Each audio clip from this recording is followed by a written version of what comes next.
माणूस की मोठी की नियम? आज असाच एक प्रश्न उपस्थित झालेला आहे एका हृदयद्रावक घटनेमुळे।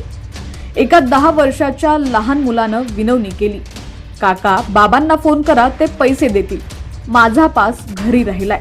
मात्र एका निष्ठुर कंडक्टरने त्या 5वीतल्या मुलाचं ऐकलं नाही आणि त्याला महामार्गावरती भर उन्हात बसमधून खाली उतरवलं।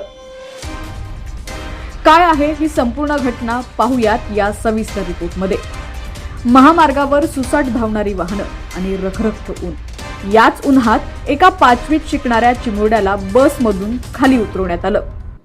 यात त्याची चूक काय होती ती फक्त इतकीच की घाईघाईत तो आपल्या बसचा पास घरी विसरला होता।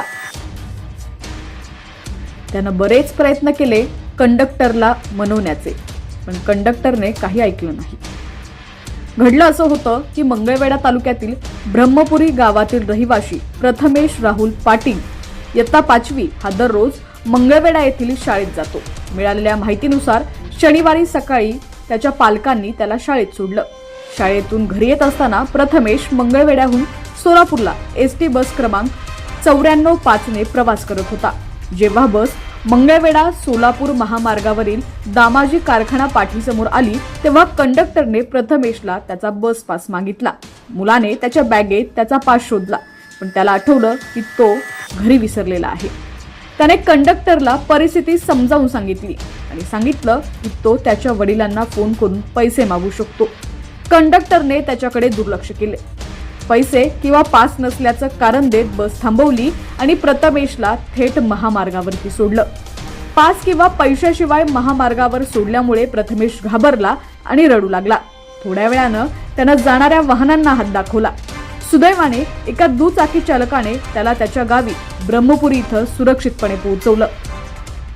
बसमध्ये प्रथमेशच्या शेजारी बसलेल्या एका महिला प्रवाशाने कंडक्टरला तिच्या तिकिटातील फक्त 15 रुपये घेऊन मुलाला प्रवास करू देण्याची विनंती केली, पण कंडक्टरने नकार देत म्हटलं की 11 रुपये पूर्ण भाड्यापेक्षा कमी आहेत। घटनेची माहिती मिळताच प्रथमेशने त्याचे वडील राहुल पाटील यांना संपूर्ण घटना सांगितली। त्यानंतर पालकांनी मंगळवेढा एसटी डेपोच्या प्रमुखांकडे औपचारिक तक्रार दाखल केली।